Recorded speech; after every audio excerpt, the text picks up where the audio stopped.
Hello and welcome to Viewpoint with me, Sumanth Raman. Today we're going to be meeting an extraordinary human being. A man who was honored with the Padma Shri award a few weeks ago. An extraordinary doctor who gave up the opportunity of an extremely lucrative corporate medical practice to travel to the Northeast and to set up a cancer hospital to treat patients who are in suffering and need there. We're going to be meeting Dr. Ravi Kannan, who's a surgical oncologist. He was working at the Cancer Institute in Chennai, again a charitable institution. Subsequently, he went to the Northeast. In fact, his initial visits to the Northeast were as part of the Cancer Institute to provide support there. But then, after he left the institute, he decided to move there permanently with his family and help build the Kachar Cancer Hospital. Today, the hospital is one of the leading cancer treatment centers in the Northeast, treating 25,000 cancer patients a year, with as many as 4,000 new patients being treated. Dr. Ravi Kannan has been known to me from his Cancer Institute days, and it has been a privilege and an honor for me to be able to speak to him so soon after he's got the Padma Shri award. Presenting to you Dr. Ravi Kannan. A word of apology for the rather patchy audio and video quality. We did this on Skype and Dr. Ravi Kannan was in Silchar then.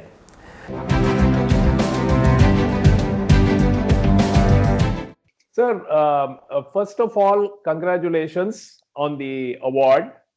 Thank you. And the first question that I wanted to ask you is, what is the motivation factor to leave corporate medical practice and head and do something like what you're doing? See, I was never really into corporate medical practice, I was at the Cancer Institute for several years. And then when we left Cancer Institute, there was no plan B. So immediately, we got into a sort of loose group practice that for me didn't last long. And so I landed up here. Actually, when this hospital was founded, their former director had visited a number of cancer centers, and he had spent time with us at the institute. And so he was in regular touch, and he used to keep referring patients across. And so after I left in 2006, one day he called about some patient. And one thing led to the other. Oh, you shouldn't be there. You should come here. And we landed up here. So that corporate practice was very brief, actually. But why? See, for most doctors, the motivation factor to a large extent does happen to be money and the creature comforts that money can sort of get.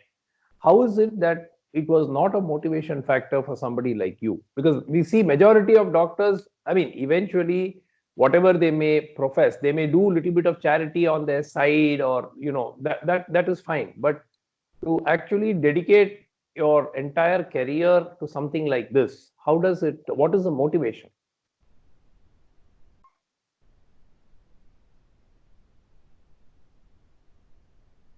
See, when we were all at the institute, in Chennai, I mean, there was a philosophy to it. The institute sort of inculcates something in you, and that says that, whatever we learn, if it cannot benefit the man on the street, then all our learning, all science, all research is not really meaningful. And so I guess. But how does it? I mean, it can't be your decision alone. It has to be supported by your family. Yeah, absolutely. So I'll tell you what happened. So when we left the institute, we formed a loose group practice, And one day when Dr. Chaudhary called up about some patient, uh, I told him, I'm no longer at the institute, but your patient should go there and he will be taken care of and things like that. Immediately he says, oh, why don't you come here? So I just casually mentioned it to Sita, my wife, and her reaction. All we knew of Assam was bomb blasts and floods. And so her reaction was anywhere but Assam. We won't go to Assam. These guys were very persistent. They would keep calling, they would keep sending letters. And so, I told her, let's go and take a look. So in April of 2007, we came for a week. I spent time in the hospital. And Sita went around the community, the society members showed her around the hospital. We went looking at schools. And every school we went to, the principals were so supportive. Doctor, come, your daughter will get admission. And she does not know Bangla, she does not know Hindi.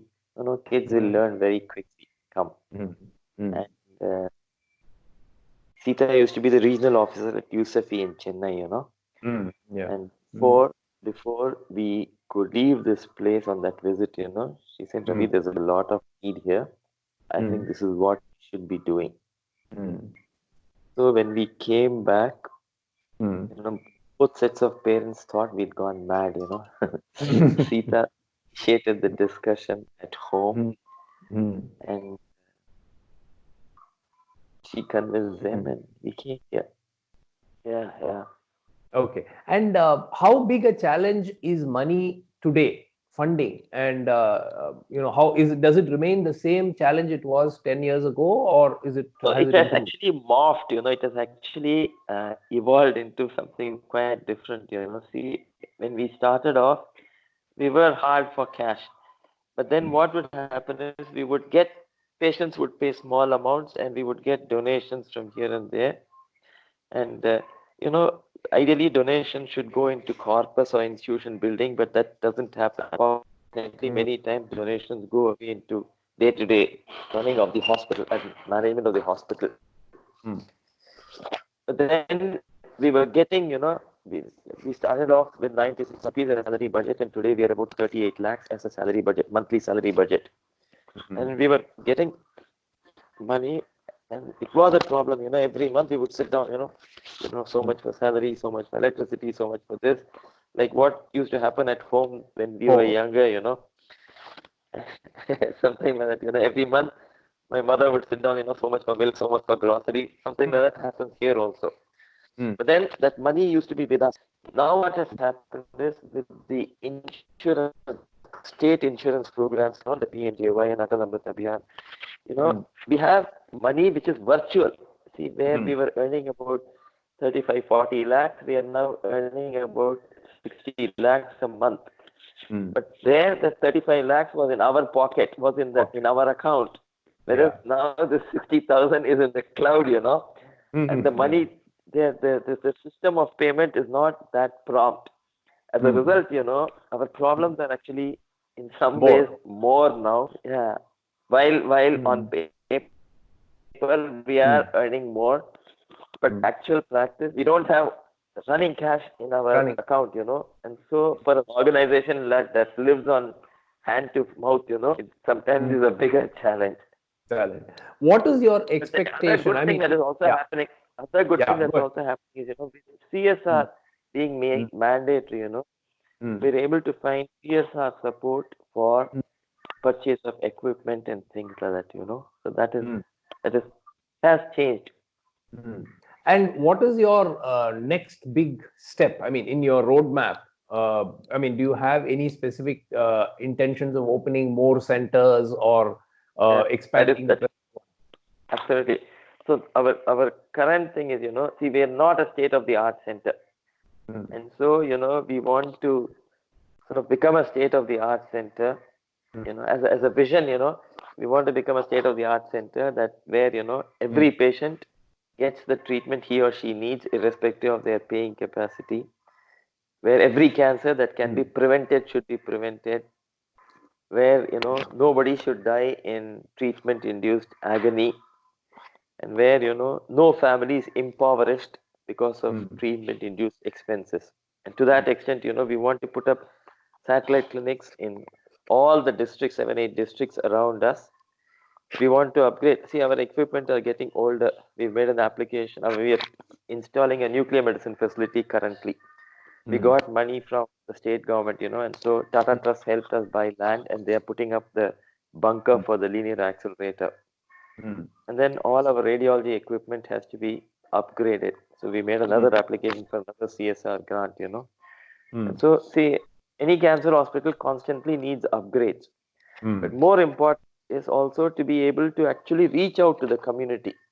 Putting up one facility and expecting everybody to come there is a tall order. I think cancer is best treated near home as possible. Patients should not have to travel more than 100, 150 kilometers.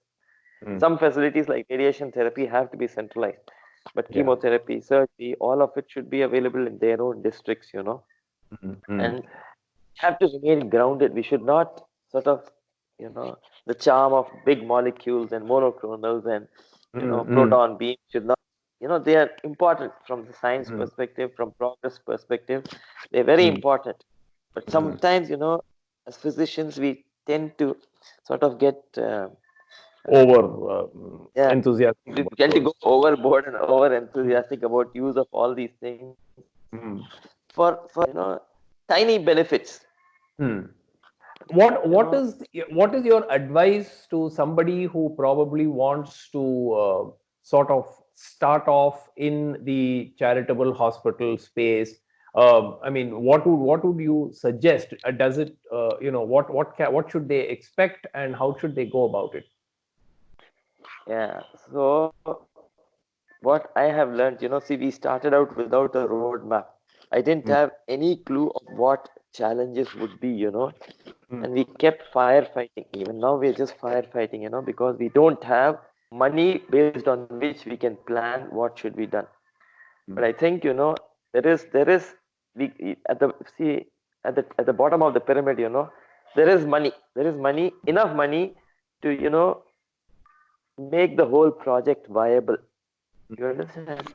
And so somebody who wants to start a not-for-profit hospital that's going to serve people who are underserved, I would very strongly recommend them to have a realistic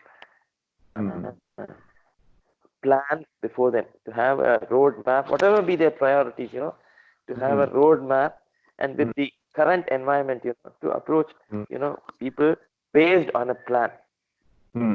How much of a motivation is the Padma Award to you? The Padma Award, is I honestly think it is not about me. I really think it's about all my colleagues, the cleaning personnel, the cooks, the masi, the technicians, nurses, doctors, administrators, everybody. It's a whole big teamwork, and it's really, really, really not about me. I also think, the society that formed the hospital, 30 years ago, a group of people got together, decided there's no cancer hospital here and they have to put up a cancer hospital. They were not doctors, they didn't have expertise, they didn't have money, but they had the vision to think of such a proposal. They had the courage to start the hospital and the perseverance, to go on knocking at doors to make it happen. And so many people in the community, both in the Barak Valley and outside, have helped us in small and big ways, I think the award actually recognizes the entire human effort that, tries to improve the lot of, life around us bit by bit at it, I think that's what the award signifies. I also hope that the award will increase awareness about cancer in the region and encourage more people to come in earlier for treatment. I think ultimately, if we have to change anything, it has to be through early detection and prevention. And if this award will help them, instill confidence in them to come back earlier for treatment, I think, and if it, of course, brings in more resources, I think it does serve the big purpose. Last two questions. Who is do you have any role models, or have you sort of looked up to anybody in particular and say that, look, I've been inspired by this person or that? Many people, you know. My father, lot of my philosophy comes from my father. Mm. And then my teachers at various points of time in school, during my MBBS days, during my MS residency days, and of course at the Cancer Institute, you know, Dr. Krishnamurthy and Dr. Shanta have been, I mean, mega role models for me. Dr. Sarda during my MS times, and I've been very fortunate in having amazing mentors. And then my colleagues, you know, I have some wonderful colleagues, you know, who, you know, in many ways, you know, are amazing people, you know. I gain, you know, motivation from them. And of course, you know, my wife, you know, my family. Last question: what do you do to relax? Oh, I love reading. I love listening to music. What kind of music? A lot of Hindustani, a lot of Carnatic music. And I love traveling. Oh, okay. So, I mean, thank you so much for your time today, Doctor. And it's been fantastic hearing from you again. And as I said, we look forward to interacting with you. And if you would like to make any appeal through this video to the corporate world or through to any agency, would you like to say something? Yes, we are in need of human resources. You know, it's very difficult to get trained, committed human resources for everybody, for us also. For us more because we are in a less accessible location, and we are, you know, economic resources poor. And so I make an appeal for, you know, anybody who wants to contribute time for surgery, for chemotherapy, for any expertise, and please reach out to us. Okay. So thank you so much, Doctor. And I will connect with you as soon as the video is ready. I'll send you the link so that you can also watch it. Thanks so much. Thanks, Doctor.